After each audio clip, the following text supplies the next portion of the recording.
Exhibitions have always been a vital stimulus for furniture makers to create new work and a rare opportunity for the public to see and buy it. The first major group exhibition I participated in was in 1974 at the Holborn Museum in Bath. It was organised by the Society of Designer Craftsmen, and I was a new member in that year.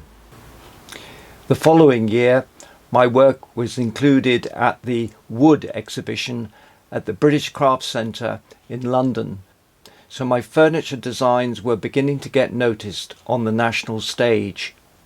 In 1976 I applied for inclusion in the Sunday Telegraph British Crafts Awards and was invited to show my furniture at an exhibition at Somerset House. At the private view, I admired the winning piece by Fred Beyer, more as a conceptual design than as a piece of the very best craftsmanship in the country. So these were awakening years for me about the British furniture scene. I was very aware that the Royal College of Art enjoyed dominance in the furniture scene, despite the fact that the RCA technician would normally make students work, very different to my highly practical training when I made everything I designed myself and still do today. However, at the private view, I introduced myself to Fred Beyer, saying I was relieved to see in the notes that he had not been to the RCA. It might explain why for almost 35 years Fred hardly spoke to me at subsequent group exhibitions.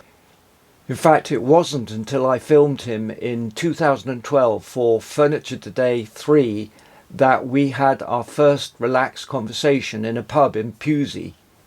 And I kind of got the impression he acknowledged me as a furniture maker at last. Of course, Fred was the golden boy of the Crafts Council for many years. And I think it was after he won this award and the celebration was at the Savoy Hotel that he was turned away by the doorman for inappropriate dress. Of course, the doorman had not realised that he was the winner of the award. I suspect I've been outspoken for some time because also at the private view I met the legendary maker Andrew Waitley, who was John Makepeace's chief maker.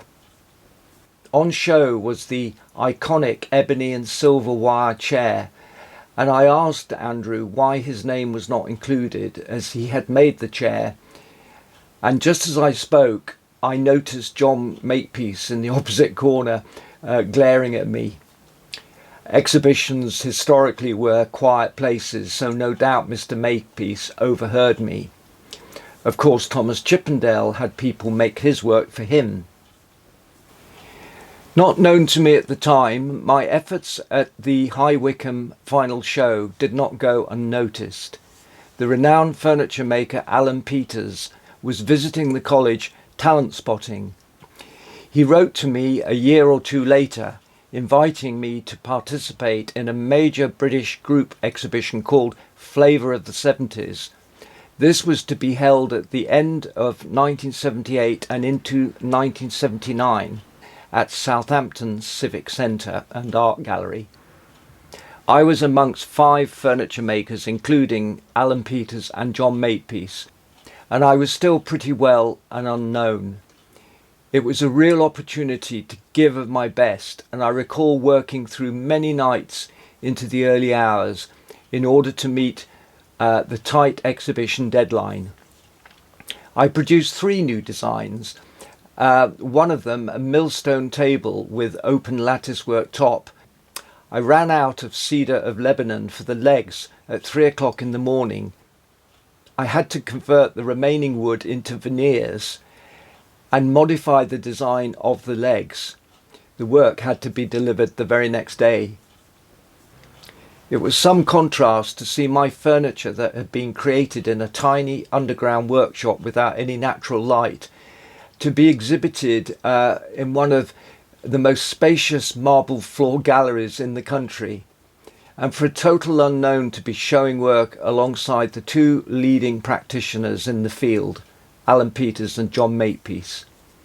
Others exhibiting, I recall, were Richard Latrobe Bateman, George Sneed and Christopher Lawton.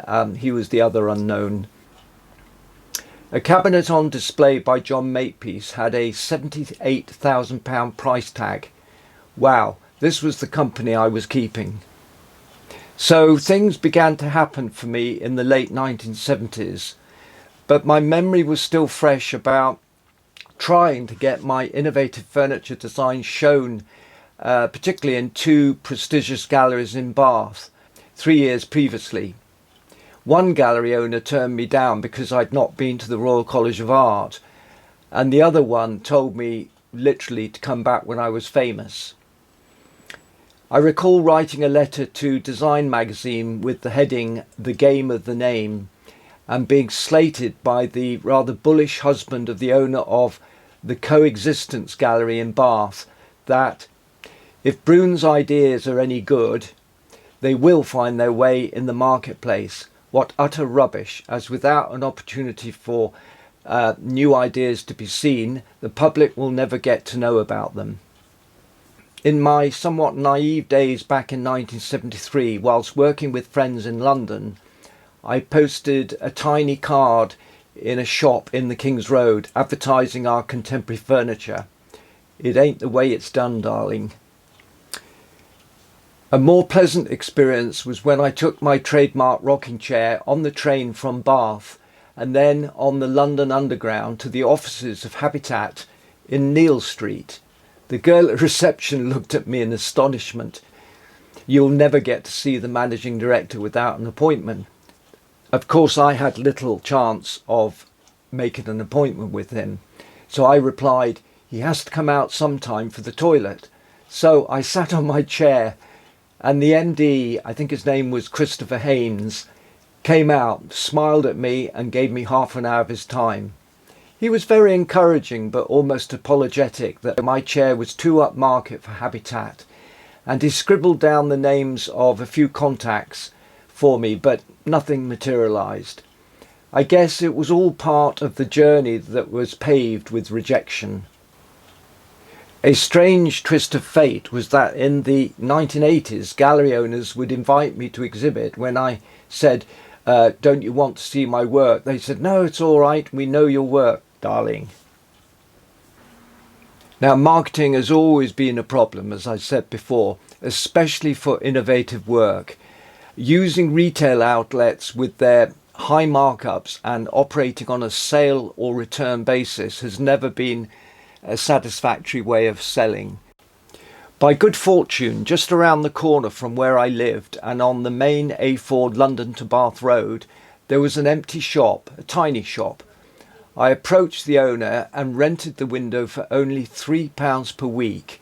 I boxed in the window, made a display, ran a light and heater on a time switch, put a rocking chair on show and put a large sign up in bold print giving my telephone number. I called it the Bath Carpenter, and for several years from the mid-70s onwards I did quite well selling those chairs literally all around the world. The busy road was often jam-packed with traffic and people were forced to look at my furniture.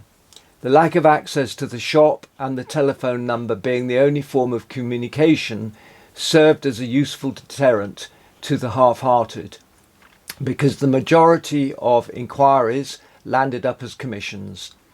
Only once did somebody inquire as to the size of wooden baths that I made. I once bumped into somebody in the north of England who asked me what I did. As I started to describe my work, he said, "You're not the guy who has that shop, the Bath Carpenter, are you?" I purposely traded under an anonymous name because I strongly felt that good design should sell on its own merits, without the association of a name tag. The 70s were really quite exciting. There were few people making contemporary furniture.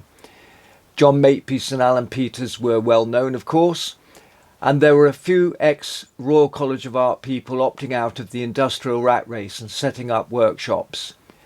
But there was very little focus on furniture, and of all the crafts seemed to be underexposed. Prescott Gallery was set up in Cropredy, a tiny Oxfordshire village, and acted as a catalyst. The gallery was run by Anne Hartree, whose interests lay in music.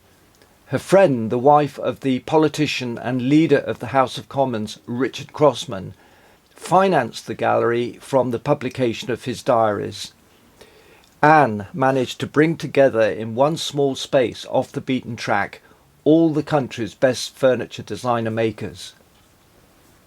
Edward Barnsley's dignified arts and crafts table stood next to the punk furniture of Fred Beyer. This was an exciting and brief period, just like that shop in Paris called Art Nouveau at the turn of the 20th century. Anne Hartree was passionate about furniture and was a kind of mother figure to the makers. I recall her telling me, "You know, the best furniture maker in England is Rupert Williamson, and he works from his mother-in-law's garage." I got to know Rupert a little, as he and I both taught part-time at Rycottwood College, and during lunchtimes we would play the occasional game of squash. At the 1979 Prescott Gallery exhibition, I was invited to submit a piece. I decided on a large coffee table and designed my three-legged zigzag table for this show. It was in laminated elm, and Anne Hartree warned at the time that a table costing £750 and made of elm would be risky to sell. Well, a few months later, I phoned her to arrange to collect my table. I decided I would live with it if nobody else would. By coincidence, she had agreed that very day to loan the table to a Brighton poet who was winner of the Poetry Society Award for that year, and he wanted to see if it would fit into his decor. Incidentally, around the time when much elm was being burned because of Dutch elm disease, I decided to stock up with all I could afford. I suppose elm has always been regarded as a rather coarse timber, but I loved the way it worked and its strong figure and the way it also takes an oil. Over the years I've had a preference for ash and elm, and of course it helps to solve the problem of offcuts if one sticks to a limited range of timbers, but these timbers particularly suited my rocking chair design, and it's interesting to consider how different the spirit of the chair is in the different timbers. The end of the 70s began to see much interest in contemporary craft furniture making in Britain, and it was exciting for me to be working in the field at this time. One lucky morning in 1979, a letter arrived in the post, which was to take me away from the solitary confines of my tiny underground workshop for the chance of a lifetime. Whoever would imagine that a few weeks later I would be sitting talking furniture across the table with Joyce Grenfell. Now, Jeremy, sit still and pay attention. Sydney, pay attention, dear. What flower are you going to choose to be? A horse isn't a flower, Sydney. No, children, that isn't funny. It's very silly. I think we'll go on to somebody else until Sydney can make up his mind about something better than that. How about you, Susan?